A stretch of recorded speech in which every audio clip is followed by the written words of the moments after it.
चलिए, तो हम लोग क्या पढ़ेंगे आज? पाचन तंत्र के बारे में। पाचन तंत्र जितना इसमें बनता है क्वेश्चन, उसको हम लोग देखेंगे। पहले कहता है, विभिन्न भौतिक और रासायनिक क्रियाओं और एंजाइम की सहायता से भोज्य पदार्थों को सरल, छोटे और घुलनशील अणुओं में बदलना क्या कहलाता है? पाचन कहलाता है। यानी कहता है कि भौतिक और रासायनिक क्रिया के साथ साथ एंजाइम की सहायता से, भौतिक क्रिया भी है और रासायनिक क्रिया भी है, उसके साथ साथ एंजाइम जो है उसकी सहायता से जो भोज्य पदार्थ है उसको सरल, छोटा और घुलनशील अणु में बदलना क्या कहलाता है? पाचन कहलाता है। भोजन करने, पचाने और पचे हुए पदार्थों का अवशोषण करके इन्हें रुधिर में पहुंचाना तथा शेष निरर्थक पदार्थों का मल के रूप में परित्याग करने में शामिल सभी अंग क्या कहलाता है? पाचन तंत्र के भाग है। यानी कहता है ना कि भोजन जहाँ से शुरू होता है वहाँ से मल के द्वारा निकालने तक जितने भी पार्ट का अगर काम करता है, शरीर का जो भी भाग काम करता है, वो सब क्या है? अंग पाचन तंत्र का यह भाग है। पाचन तंत्र में मुख से गुहा तक फैली एक लंबी आहार नाल होती है। यानी क्या कहता है कि पाचन तंत्र है उसमें मुख से लेके गुर्दा तक, कहाँ से है? तो मुख से लेके गुर्दा तक है, एक लंबी फैली हुई क्या है? थैली की तरह है। उसका क्या नाम है? आहार नाल है। तथा इससे संबंधित कुछ सहायक अंग भी होते हैं। जो कहता है कि डायरेक्टली नहीं है, इसके बीच में कुछ सहायक अंग भी होता है। कहता है मनुष्य के आहार नाल की लंबाई औसतन कितना होता है?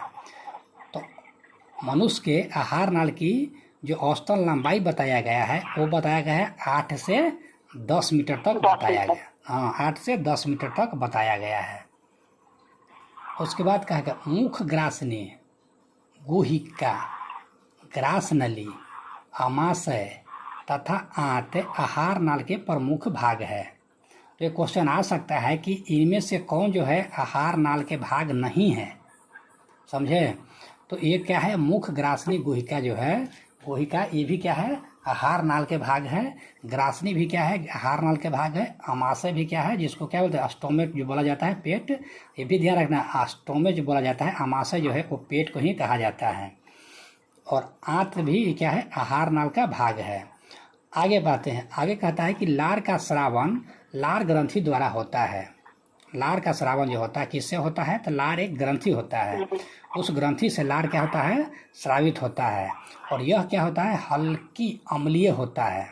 जो लार होता है हल्का सा क्या होता है? अम्लीय होता है। इसका पीएच मान कितना होता है? तो 6.8 के आसपास होता है। 6.8 के आसपास है। तो अम्लीय और क्षारीय तो 7 से जैसे ही अधिक होता है, पीएच मान 7 से अधिक होता है तो क्या हो जाता है? क्षारीय हो जाता है। और 7 जब रहता है, हाँ 7 रहता है तो उदासीन हो जाता है। और 7 जैसे ही कमता है वो क्या हो जाता है? अम्लीय हो जाता है। 7 से ज़्यादा तो क्षारीय हो जाता है। 7 होता है उदासीन। हाँ, तो कहता है कि तथा, तो यही कहता है कि जो लार जो है ये हल्की अम्लीय, यानी जिसका पीएच मान 6.8 के आसपास होता है। कहीं पे कभी 7 दे देगा, कभी 8 देगा, तो एक रेंज में रहता है। तथा इसमें लगभग जो लार होता है, तो एक क्वेश्चन पूछ सकते हैं कि लार में लगभग कितना प्रतिशत जल होता है? तो लार में जो है 99.5% जल होता है। मनुष्य के मुख गुहा में लगभग 0.75 से लेके 1.5 लीटर लार का स्रावन प्रतिदिन होता है। तो ये क्वेश्चन हाँ, ये क्वेश्चन पूछा गया है कि मनुष्य के जो मुख गुहा है उसमें प्रतिदिन लार का स्रावन कितना लीटर होता है? तो प्रतिदिन लीटर जो होता है ना, तो मिनिमम कितना होता है? मिनिमम 7.5 यानी 1.25 लीटर के आसपास में से लेकर, यानी मिनिमम उतना है 1.25 लीटर, और मैक्सिमम कितना है? 1.5 लीटर तक प्रतिदिन स्रावित होता है। आगे क्या कहता है कि लार जो है भोजन को गीला करने तथा उसकी लुगदी बनाने में सहायक होता है। अगर बाय द वे मान के चलिए कि अगर हम लोग खाना खाते हैं और मुख में अगर लार स्रावित नहीं होता है तो क्या भोजन पेट में चला जाएगा आसानी से? मुश्किल है, वो नहीं जा पाएगा। क्या होता है कि मुख में जो लार होता है, लार में क्या होता है ना, भोजन क्या होता है, लपटा जाता है, और लपटाने के बाद है क्या करता है कि वो धीरे धीरे ग्रास नली के थ्रू कहाँ चला जाता है? पेट में चला जाता है। तो लार भी स्रावित होना बहुत ज़रूरी होगा। लार स्रावित नहीं होगा तो भोजन पेट में जाने में क्या होगा? कठिनाई होगा। देखते हैं कभी कभी ऐसा चीज़ खा लेते हैं जिससे पेट में, जैसे मुंह में डालते हैं वैसे ही क्या होता है, खरासा होते होते नीचे तक आता है, लगता है कि गर्दन लग गया है। हाँ, तो वही होता है। क्या होता है, ऐसा कभी भोजन सुन कर लेते हैं जो क्या होता है ना कि लार को भी सोख लेता है। तो लार के जब सोख लेता है तो उसको घोंटते हैं ना पेट में, तो वही क्या होता है, खरखरा हो जाता है। आगे, और ये जो मुख गुहा होता है ना, तो मुख गुहा में ही क्या होता है ना कि 30% जो है कार्बोहाइड्रेट का पाचन यहीं पे हो जाता है, मुख में ही हो जाता है पाचन 30% तक। ये भी ध्यान रखना है। हाँ, ये भी क्वेश्चन पूछता है कि कार्बोहाइड्रेट का पाचन कहाँ होता है, तो मुख में होता है। तो कितना % होता है? तो 30% होता है। आगे कहता है कि लुगदी बनाने में सहायक होता है कौन? तो लार होता है, जिससे उसे आसानी से निगला जा सके। उसके बाद क्या है, लार में टाइलिन होता है। एक एग्जाम में पूछा गया सवाल है, इनमें से कौन जो है लार में पाया जाता है? टाइलिन, एमाइलिन, ऐसा करके दे देता है। तो हाँ, लारिये एमाइलेज इसको भी बोला जाता है। जो टाइलिन है उसका दूसरा नाम क्या है? लारिये एमाइलेज भी बोला जाता है, लेकिन मैक्सिमम देता है क्या? तो टाइलिन ही देता है। जो स्टार्च को शर्करा में तोड़ता है, जो स्टार्च होता है उसको शर्करा में तोड़ने का काम कौन करता है? तो टाइलिन काम करता है। ठीक है। हाँ, टाइलिन का काम क्या है, यानी क्या है ना कि अम्लीय लार जो होता है ना, लार गीला कर देता है, और लार में क्या होता है? टाइलिन होता है। लार में क्या रहता है? टाइलिन रहता है। और टाइलिन का काम क्या है? जो स्टार्च होता है, स्टार्च को क्या करता है? शर्करा में तोड़ता है। ठीक है। आगे, लार में लाइसोजाइम नामक एंजाइम की उपस्थिति होता है। जो लार होता है उसमें अगर एंजाइम के नाम पूछ देगा तो उसका नाम क्या है? लाइसोजाइम है। लाइसोजाइम नामक एक एंजाइम उपस्थित होता है जो भोजन के साथ आए हुए जीवाणुओं को नष्ट करने में सहायक होता है। तो देखिए, मान चलिए हम लोग भोजन करते हैं तो हाथ हम लोग कितनों धो लेते हैं, लेकिन फिर भी उसमें कुछ न कुछ जीवाणु रह जाता है। तो उसी जीवाणु को नष्ट करने के लिए भोजन में जो यहाँ पे जो लार में रहता है, ये क्या रहता है? जीवाणु रहता है। उस जीवाणु का नाम क्या है? लाइसोजाइम नामक एंजाइम भी उपस्थित होता है जो भोजन के साथ आए हुए जीवाणु को नष्ट करने में सहायक होता है। ठीक है। ये एंजाइम है, लेकिन एंजाइम के साथ साथ क्या करता है ना कि उसमें जो जीवाणु आता है उसको भी नष्ट कर देता है। आगे, इमाइलेज भी क्वेश्चन एग्जाम में पूछा गया है। कहता है कि एमाइलेज नामक एंजाइम का स्रावन लार ग्रंथियों तथा अग्नाशय द्वारा किया जाता है। तो ये ध्यान रखना है कि एमाइलेज जो है, कहता है कि एमाइलेज नामक जो एंजाइम होता है, एंजाइम का स्रावन लार ग्रंथियों तथा अग्नाशय द्वारा किया जाता है। तो ये क्वेश्चन एग्जाम में आता है कि एमाइलेज का स्रावन कहाँ से होता है? तो उसका स्रावन कहाँ से होता है? तो अग्नाशय से होता है और लार ग्रंथि से होता है। ठीक है। अब आगे कहता है जो भोजन में उपस्थित स्टार्च, तो स्टार्च को कहीं कहीं मंड लिख देता है। ये भी ध्यान देना है कि मंड भी लिख देता है।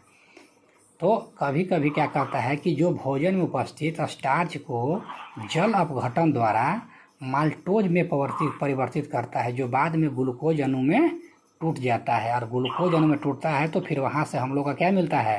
कार्बोहाइड्रेट मिलता है, फिर वहाँ से ऊर्जा प्राप्त होता है। तो ये जरूर याद रखना है कि माल्टोज में कौन परिवर्तित करता है?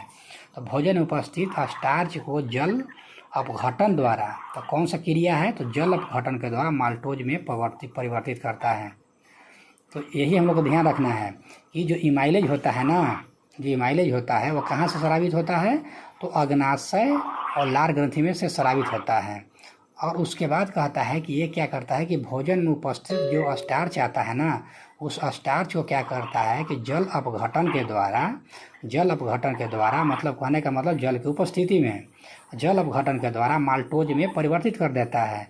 और माल्टोज में जब परिवर्तित करता है तो वही माल्टोज क्या होता है ना कि बाद में ग्लूकोज अणु में टूट जाता है।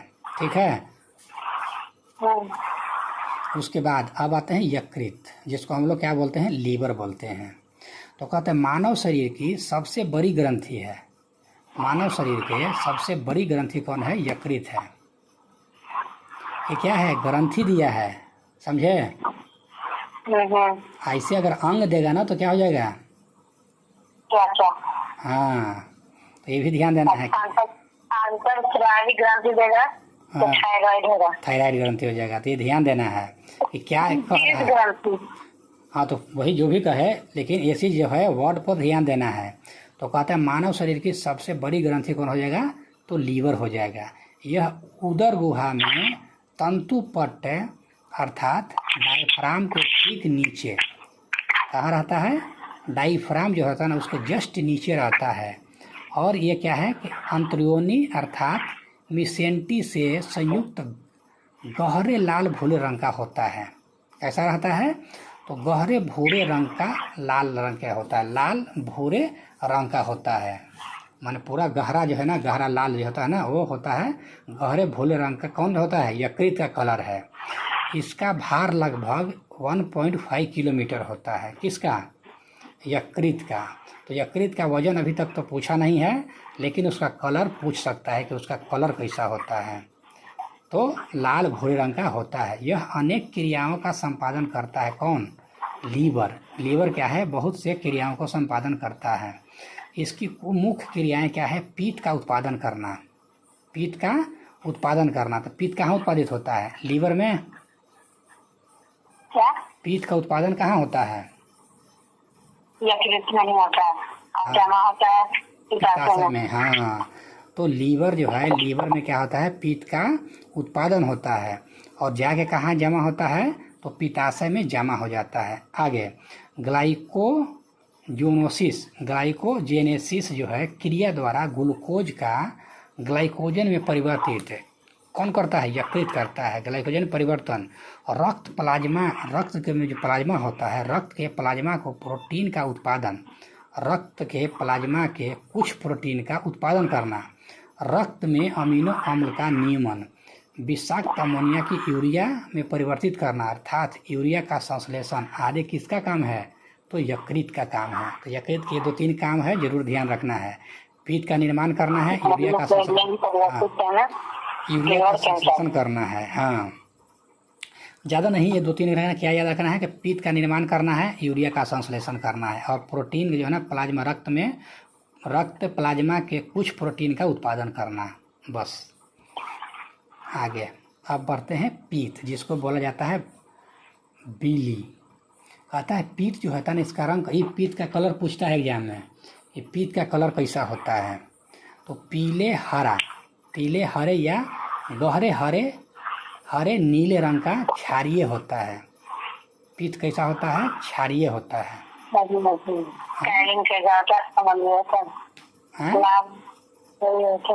पीत का क्या होता है, प्राकृतिक क्षारीय होता है। 7.6 से लेके 8.6 तक होता है। अतः इसका भंडारण पित्ताशय में होता है, यानी पीत का जो भंडारण कहाँ होता है, पित्ताशय में, लेकिन बनता कहाँ पे है, तो यकृत में बनता है। मानव में प्रतिदिन लगभग 800 से 1000 मिलीलीटर पीत का स्रावन होता है। ठीक है, 800 से 1000 तक स्रावित होता है। पीत में कोई पाचक एंजाइम नहीं होता है। पीत जो होता है उसमें कोई भी पाचक एंजाइम उपस्थित नहीं होता है, फिर भी यह लिपिड्स के पाचन एवं अवशोषण में सहायक होता है। कौन, पीत। तो ये ध्यान रखना है, जरूरी ये लाइन जरूर याद रखना है कि पीत में कोई भी एंजाइम नहीं होता है, फिर भी यह क्या करता है कि लिपिड्स के पाचन एवं अवशोषण में सहायक होता है। यह वसा के पायसीकरण अर्थात मलसीकरण करता है। ठीक है, तो पित्त से यही क्वेश्चन आता है कि पित्त कहाँ जमा होता है, तो पित्ताशय में जमा होता है। हाँ, और प्रतिदिन कितना पित्त का पीएच मान कितना होता है, और इसमें मैक्सिमम से ज़्यादा क्वेश्चन पूछेगा तो ये पूछ सकता है कि पित्त में एंजाइम, पाचक एंजाइम होता है या नहीं होता है। तो पित्त में पाचक एंजाइम नहीं होता है। आगे है लिपिड्स। लिपिड्स के पाचन में लाइपेज नामक एंजाइम की महत्वपूर्ण भूमिका होती है। जो लिपिड्स होता है ना, लिपिड्स, तो लिपिड्स के पाचन में लाइपेज नामक एक एंजाइम होता है जिसकी महत्वपूर्ण भूमिका होता है, क्योंकि उसके पाचन के लिए आय कहता है यह लिपिड को वसीय अम्लों तथा मोनोग्लिसराइड्स में विखंडित करता है। यह जो लिपिड है, यह लिपिड को क्या करता है, लिपिड को वसीय अम्ल यानी वसा वाला अम्ल तथा मोनोग्लिसराइड्स में विखंडित करता है। ठीक है। आगे पेप्सिन, ट्रिप्सिन तथा काइमोट्रिप्सन नामक एंजाइम जो होता है वो प्रोटीन के पाचन में सहायक होता है। एग्जाम में ये पूछा गया है कि प्रोटीन के पाचन में कौन सहायक होता है, पेप्सिन, ट्रिप्सिन और इनमें से कोई नहीं, और एक और दो दोनों। माइकोट्रिप्सिन बहुत कम देता है, लेकिन ट्रिप्सिन और पेप्सिन देता है कि प्रोटीन के पाचन जो है, प्रोटीन के पाचन में सहायक होता है कौन, पेप्सिन और ट्रिप्सिन। याद रहेगा। आगे ये प्रोटीन को छोटी पेप्टाइड श्रृंखलाओं व एमिनो एसिड में विखंडित करता है। कहता है कि ये जो है प्रोटीन को छोटी पेप्टाइड श्रृंखलाओं व एमिनो एसिड में विखंडित कर देता है। आगे अब आते हैं पैनक्रियाज, जिसको बोला जाता है अग्नाशय। ठीक है, अग्नाशय के बारे में कहता है कि मानव शरीर की दूसरी सबसे बड़ी ग्रंथि है। तो सबसे पहला बड़ी ग्रंथि कौन था, तो लीवर था। दूसरा कौन हो जाएगा, तो अग्नाशय हो जाएगा। दूसरी सबसे, हाँ, यह एक मिश्रित ग्रंथि है, समझे। जो अग्नाशय है ऐसा ग्रंथि है, तो मिश्रित ग्रंथि है। ये ध्यान रखना है, कभी एग्जाम में पूछ सकता है कि अग्नाशय कैसा ग्रंथि है, तो मिश्रित ग्रंथि है जिसमें एक साथ अंतःस्रावी एवं बाह्यस्रावी दोनों प्रकार के भाग पाए जाते हैं। यानी अग्नाशय में बाह्यस्रावी होता है और अंतःस्रावी होता है। ठीक है। इससे जो है हार्मोन तथा पाचक रस का स्रावन होता है। अग्नाशय में जो है हार्मोन का भी स्रावन होता है और पाचक रस का भी स्रावन होता है। किससे, अग्नाशय में। तो इसीलिए इसको इसमें जो है ना बहुत सारा काम हो रहा है। तो इसी के चलते इसको क्या कहा गया है, मिश्रित ग्रंथि कहा गया है। आगे इसके पाचक रस को अग्नाशयी रस कहा जाता है। अगर इसमें क्या हो रहा है ना कि इसमें रस जो स्रावित हो रहा है, तो कहता है कि इसके पाचक रस को, इसके अग्नाशय के पाचक रस को अग्नाशयी रस भी कहते हैं तथा यह क्षारीय होता है। तो ये ध्यान रखना है, ये सबसे बहुत महत्वपूर्ण क्वेश्चन है कि अग्नाशय में जो है अग्नाशयी रस जो निकलता है उसका प्रकृति कैसा होता है, क्षारीय। तो वो हो जाता है क्षारीय हो जाता है। इसमें कार्बोहाइड्रेट, वसा, प्रोटीन को पचाने के लिए एंजाइम होता है। कहता है कि इस कैसा इसका प्रकृति होता है, तो क्षारीय होता है, जिसमें कार्बोहाइड्रेट है, पीत में भी क्षारीय होता है। हाँ, पीत भी क्या होता है, क्षारीय होता है। तो कहता है कि इसमें कार्बोहाइड्रेट, वसा एवं प्रोटीन को पचाने के लिए एंजाइम होता है, इसलिए इसे पूर्ण पाचन रस कहा जाता है। इसको क्या कहा जाता है, पूर्ण पाचक रस कहा जाता है। अब आते हैं ट्रिप्सिन। ट्रिप्सिन किसके पाचन में सहायक होता है, तो प्रोटीन के पाचन में सहायक होता है। तो कहता है ट्रिप्सिन नामक एंजाइम का स्रावन अग्नाशय द्वारा किया जाता है, जो प्रोटीन को पॉलीपेप्टाइड में परिवर्तित कर देता है। ठीक है।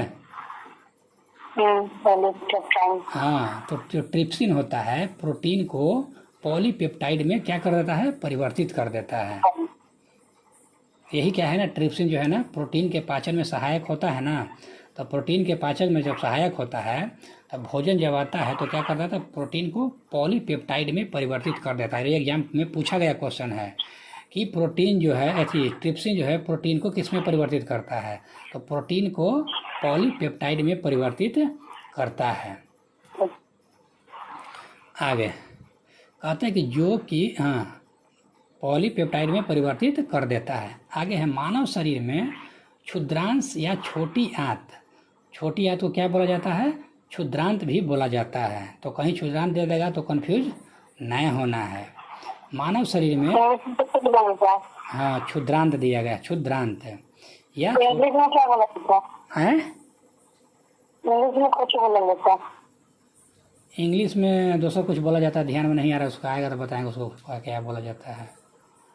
मानव शरीर में क्षुद्रांत या छोटी आंत आहार नाल का एक भाग होता है। जो छोटी आंत होता है ना, वो आहार नाल का एक भाग होता है जो कि अमाशय तथा बड़ी आंत के मध्य स्थित होता है। ये ध्यान देना है, ये जो छोटी आंत होता है कहाँ स्थित होता है, तो अमाशय और बड़ी आंत के बीच में स्थित होता है। कौन?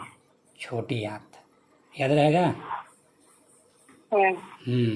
कि छोटी आंत कहाँ रहता है, तो अमाशय और बड़ी आंत के बीच में रहता है छोटी आंत। इसमें अधिकांश भोजन का पाचन होता है।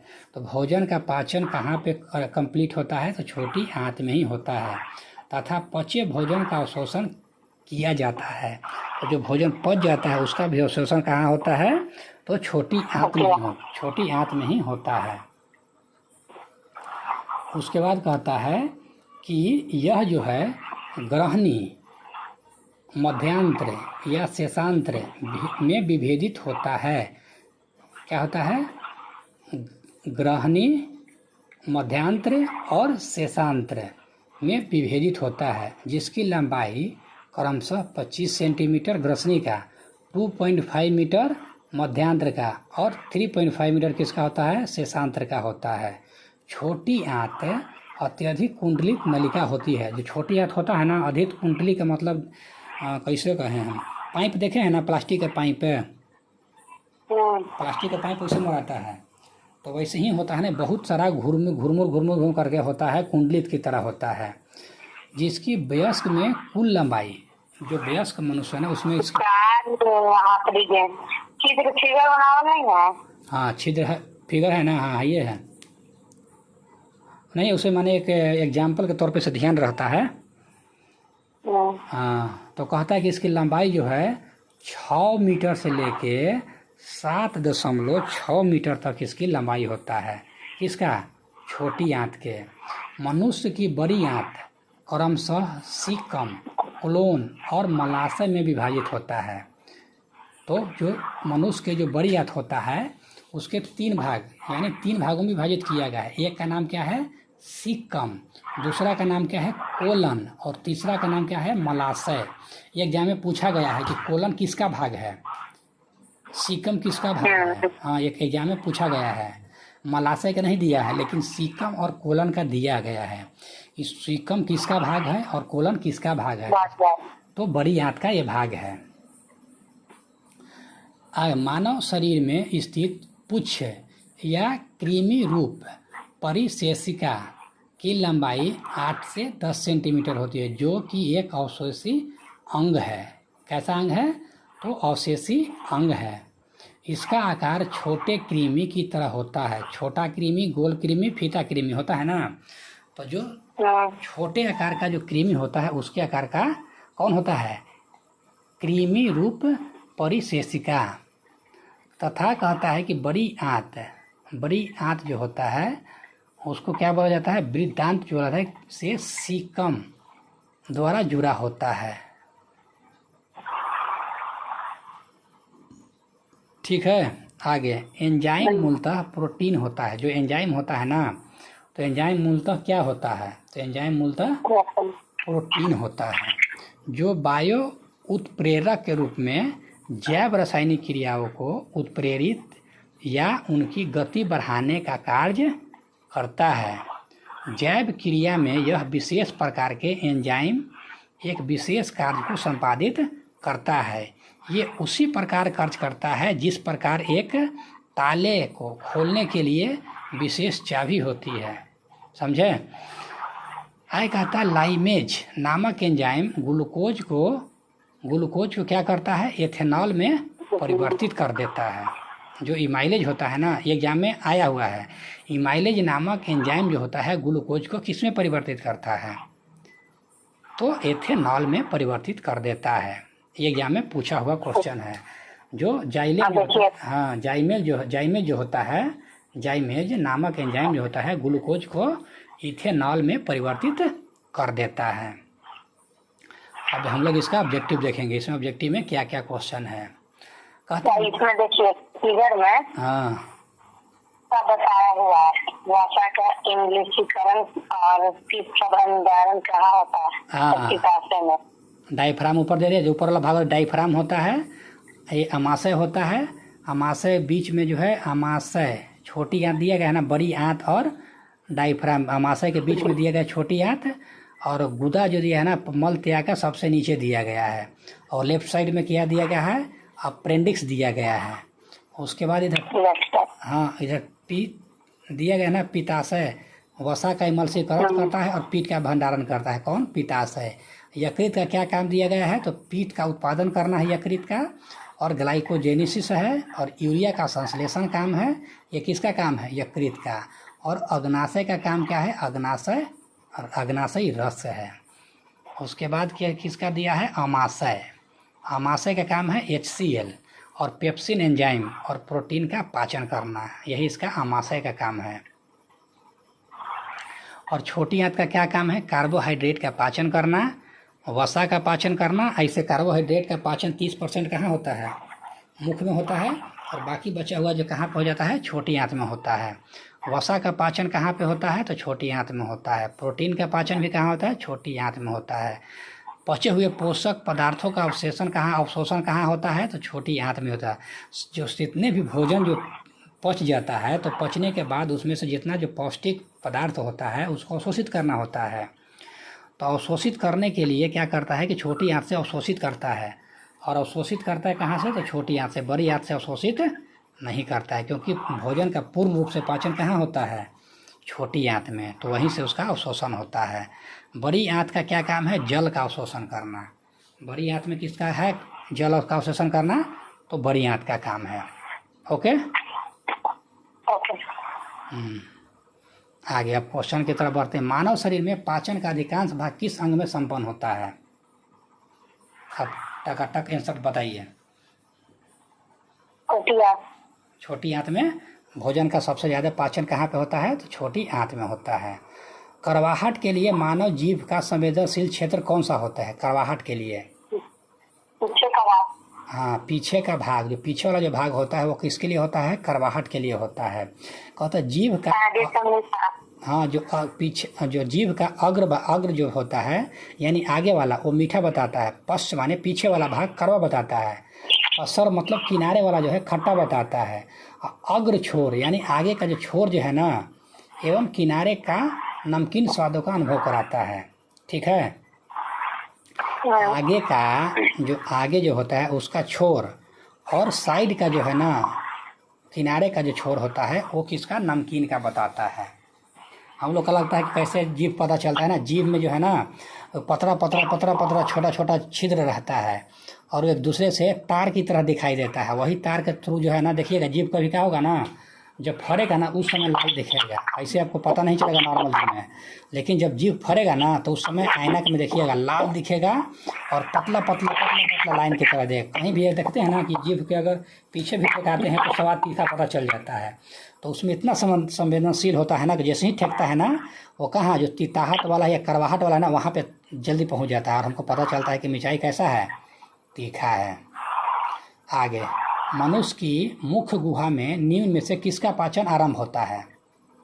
प्रोटीन का, वसा का, कार्बोहाइड्रेट का?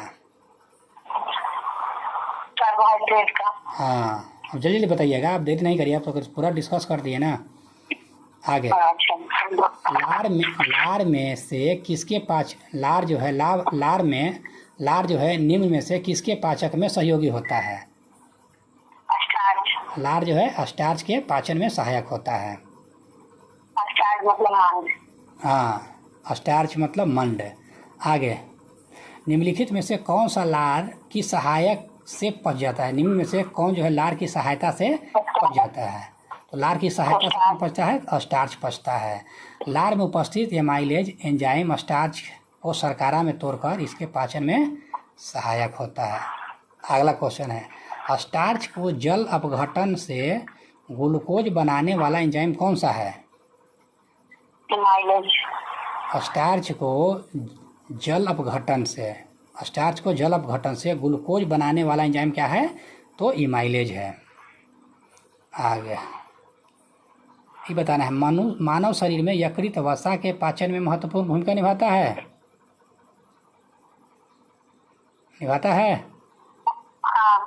आगे, यकृत 2 महत्वपूर्ण वसा पाचक एंजाइम उत्पन्न करता है। गलत है। आगे, हाइड्रोक्लोरिक। हाँ, यकृत से पित्त की थैली में पित्त रस पहुँचता है जो वसा युक्त भोजन के पाचन में महत्वपूर्ण भूमिका निभाता है। यकृत वसा पाचक एंजाइम नहीं उत्पन्न करता है। और यकृत जो है वसा या पाचक एंजाइम उत्पन्न नहीं करता है। नेक्स्ट क्वेश्चन है, हाइड्रोक्लोरिक एसिड किस अंग में स्रावित होता है? आमाशय में। एक एग्जाम में पूछता है। आगे, एंजाइम हाँ, एंजाइम क्या है? एंजाइम बायो उत्प्रेरक है। हाँ, एंजाइम क्या है? बायो एक उत्प्रेरक है। एंजाइम वस्तुतः प्रोटीन होता है। एंजाइम क्या होता है? एक प्रोटीन होता है जो बायो उत्प्रेरक के रूप में जैव रासायनिक क्रियाओं को उत्प्रेरित या उनकी गति को बढ़ाने में कार्य करता है। इसीलिए इसको क्या बोला जाता है? बायो उत्प्रेरक बोला जाता है। आगे, एंजाइम मूलतः क्या है? एंजाइम जो है एंजाइम क्या है? ये प्रोटीन है। ठीक है। आगे, अधिकतर एंजाइम होता है। अधिकतर एंजाइम क्या होता है? प्रोटीन होता है। सेम ही क्वेश्चन है। एंजाइम है, ये भी क्या होता है? प्रोटीन ही होता है। जैव सिस्टम में रासायनिक क्रिया की प्रक्रिया को तेज करने में उत्तरदायी पदार्थ कौन सा है? एंजाइम होगा। आगे, एंजाइम के संदर्भ में 2 कथन दिया गया है और दोनों कथन बताना है कौन सही है कौन गलत है। कहता है वे जैव उत्प्रेरक होता है, वे शरीर सही है क्योंकि अभी क्रिया को बढ़ाता है, अभी पिछले क्वेश्चन देखे हैं। दूसरा कहता है वे शरीर में उसी स्थान पर अपना कार्य करता है जहां वे उत्पादित होता है, ये भी सही है। आगे, निम्नलिखित में से कौन सा एंजाइम ग्लूकोज को एथेनॉल में परिवर्तित करने को प्रेरित करता है? ये बताइए। ये हो जाता है जाइमेज होता है। हाँ, अभी बताए थे ऊपर में ना कि हाँ, जाइमेज जो है ग्लूकोज को एथेनॉल में परिवर्तित करता है। आगे, निम्नलिखित में से किस एक की उत्पत्ति यकृत का कार्य है? किसका उत्पत्ति का कार्य यकृत का है? लाइपेज का, सस्लेमा के, यूरिया का? तो यूरिया हो जाएगा। ठीक है।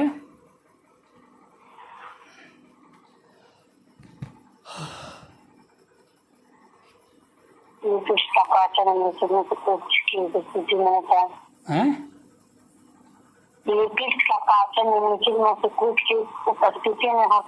हाँ, ये कहा ना, लिपिड का पाचन, लिपिड्स का जो है पाचन निम्नलिखित में से कुछ की उपस्थिति में होता है। तो किसके उपस्थिति में होता है? लिपिड्स का। पित्त अम्ल का होता है, लाइपेज का होता है या पेप्सिन का होता है? तो किसका होता है? तो होता है पित्त लाइपेज का होता है। इसके चलते जो है लिपिड्स का पाचन होता है। आगे, एंजाइम जो है लाइपेज का स्रोत है। ये एंजाइम जो है लाइपेज का स्रोत कहता है कि एंजाइम जो है लाइपेज का स्रोत है। हाँ, अग्नाशय में एंजाइम का होता है लाइपेज का। आगे, मानव तंत्र में निम्नलिखित में से कौन सा एक पाचक एंजाइम नहीं है? इनमें से कौन जो है पाचक एंजाइम नहीं है? तो हम लोग ट्रिप्सिन पढ़े थे, टाइलिन भी पढ़े थे और पेप्सिन के बारे में बताए थे, लेकिन गैस्ट्रिन के बारे में नहीं बताया गया है। तो गैस्ट्रिन पाचक एंजाइम नहीं है। हार्मोन है। गैस्ट्रिन क्या है? एक हार्मोन है। तो इसके बारे में थोड़ा सा हम लोग देख लेते हैं। कहता है गैस्ट्रिन एक हार्मोन है जो अमाशय में जी कोशिकाओं तथा ग्रहणी द्वारा मुक्त होता है। यह अमाशय के द्वारा गैस्ट्रिन अम्ल के स्रावन को उद्दीपित करता है। आगे, मानव शरीर में प्रोटीन का पाचन निम्नलिखित में से किस अंग में प्रारंभ होता है? तो प्रोटीन का पाचन कहाँ? तो प्रोटीन का पाचन अमाशय में होता है। आगे, निम्नलिखित में से कौन सा एंजाइम जो होता है प्रोटीन को एमिनो अम्ल में अपघटित करता है? प्रोटीन का जब भी आएगा तो कौन आ जाएगा? पेप्सिन आ जाएगा। प्रोटीन का पाचन अमाशय में प्रारंभ होता है और अमाशय में पेप्सिन नामक एंजाइम जो होता है प्रोटीन के छोटे छोटे पॉलीपेप्टाइड्स और उनके घटक एमिनो अम्ल में विघटित हो जाता है। ओके। आगे, हमारे आहार में सभी प्रोटीनों का पाचन केवल क्षुद्रांश में होता है या दूसरा? हमारे आहार में सभी प्रोटीन का पाचन केवल क्षुद्रांत मतलब छोटी आंत में होता है केवल? गलत है।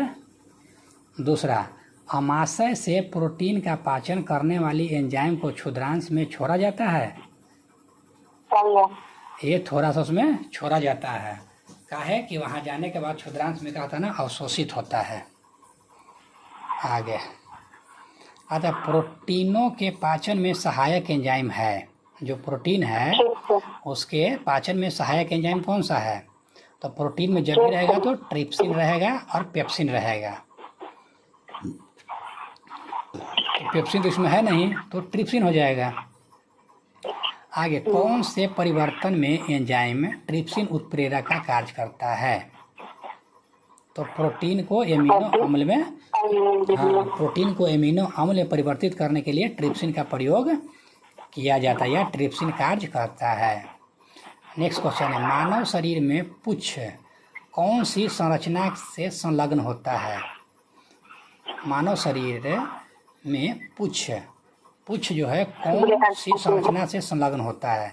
तो होता है बृहदांत। बृहदांत मतलब कौन? बड़ी आंत है।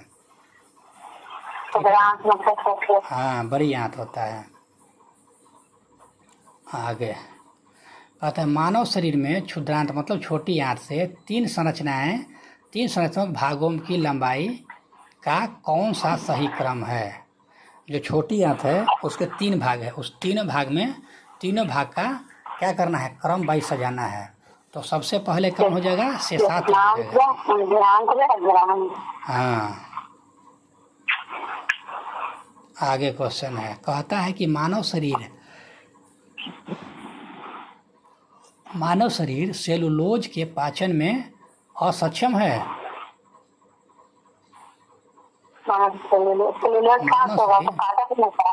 मानव शरीर सेलुलोज के पाचन में असक्षम है, सक्षम नहीं है, असक्षम है। क्योंकि ये तो सेलुलोज पादप में होता है, मानव में थोड़ी होता है। हाँ, सेलुलोज है किसमें होता है? पेड़ पौधा में होता है, पादप में। वही पादप में। दूसरा क्वेश्चन है, मानव शरीर में स्टार्च अपघटन एंजाइम डायस्टेज विद्यमान रहता है। तो स्टार्च और अपघटक एंजाइम किस में रहता है? मानव शरीर में होता है। तो ए और 2 दोनों सही है, लेकिन स्पष्ट ए और आर दोनों सही है, लेकिन क्या कहता है ना, कथन और कारक है। हाँ। उसके बाद एंजाइम और उसके कार्यों को सही जोड़ा मिलाना है। तो इसको तो मिलाने में थोड़ा दिक्कत होगा, तो इसके लिए आगे बढ़ जाते हैं।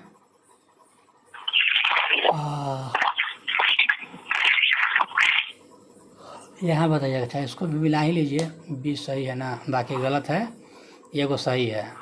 कौन सा सही है? बी है। ई कोलाइडी प्रतिबंध जो है एंडो न्यूक्लिक एसिड का होता है, डीएनए को विशिष्ट स्थलों पर काटने के लिए। आगे है नीचे दिए गए मिलाना है, कूट वाला है। टाइलिन का दिया गया है, मिला लीजिए। टाइलिन क्या है? स्टार्च को पचाता है। टाइलिन क्या करता है? स्टार्च को पचाता है। पेप्सिन का कार्य क्या है? प्रोटीन को पचाता है। पेप्सिन प्रोटीन को, टाइलिन स्टार्च को। ओके, नेक्स्ट रेनिन क्या करता है? रक्त में एंटियोटेंसिनोजेन को एंटियोटेंसिन में बदलता है। कौन? रेनिन बदलता है। और ऑक्सीटोसिन का काम क्या है कि ऑक्सीटोसिन जो है ना वो करता है मृषण पेशियों में सिकुड़न प्रेरित करता है सिकुड़न के लिए ऑक्सीटोसिन करता है। उसके बाद विटामिन से लिखना है, और इसमें क्या कहा गया है कि सूची के 2 महीना सूची में कुछ मिलाना है, मिलान करना है।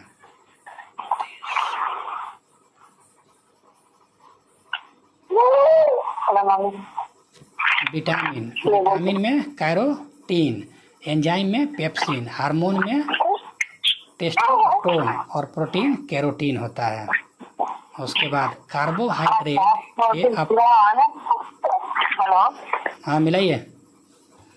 टेस्टोस्टेरोन जो हार्मोन है वो किसमें पाया जाता है?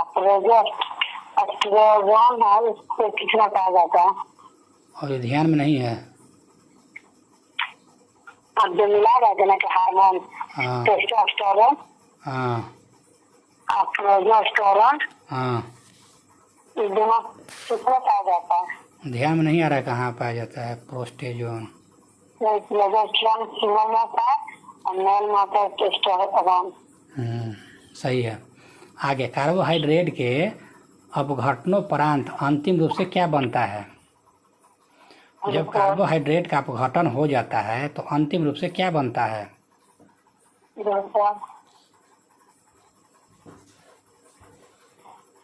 कार्बोहाइड्रेट जब का पाचन जब हो जाता है यानी अपघटन हो जाता है तो अंतिम रूप से ग्लूकोज का निर्माण होता है। एक क्वेश्चन जब पूछ सकता है ग्लूकोज का निर्माण किससे होता है, तो कार्बोहाइड्रेट से।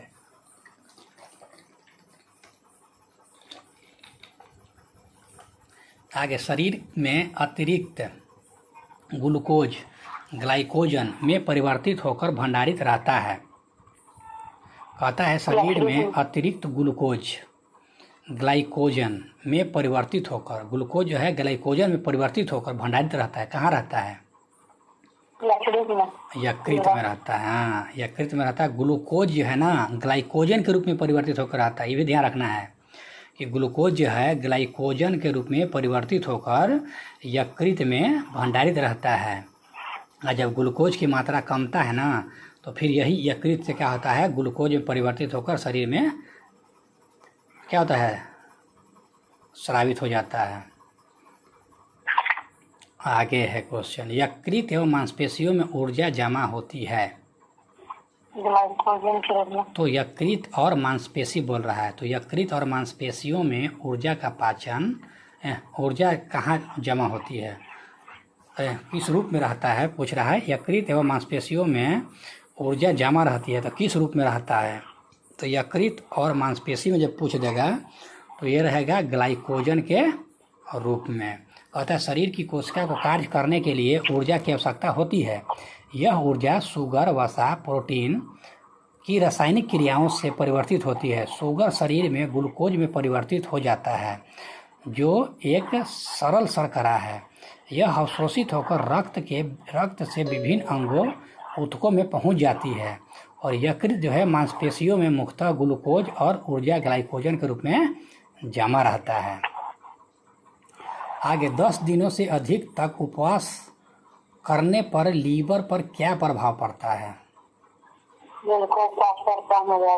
हाँ, तो लीवर में ग्लूकोज स्तर कम हो जाता है क्योंकि वहीं पे क्या रहता है, स्टोर रहता है। और धीरे धीरे जब खाना नहीं खाइएगा तो कार्बोहाइड्रेट नहीं मिलेगा। जब कार्बोहाइड्रेट नहीं मिलेगा तो ग्लूकोज का निर्माण नहीं होगा, तो जो शरीर में बचा हुआ रहेगा वही नहीं यूज होगा, तो वो धीरे धीरे करते करते लास्ट में समाप्त हो जाता है। आगे पित्ताशय में उपस्थित पत्थर निम्नलिखित में से किसका पाचन प्रभावित करता है?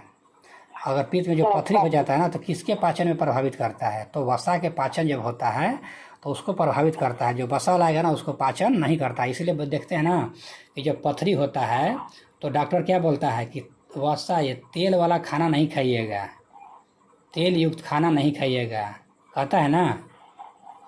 तो इसीलिए कहता है कि ये जो जब पित्त में जब पथरी हो जाता है तो वसा युक्त खाने के लिए मना किया जाता है, क्योंकि उसका पाचन उसमें नहीं होता है। आगे, मानव शरीर की सबसे बड़ी ग्रंथि कौन सी है? तो सबसे बड़ी ग्रंथि कौन हो जाएगा? यकृत हो जाएगा। दूसरे नंबर पे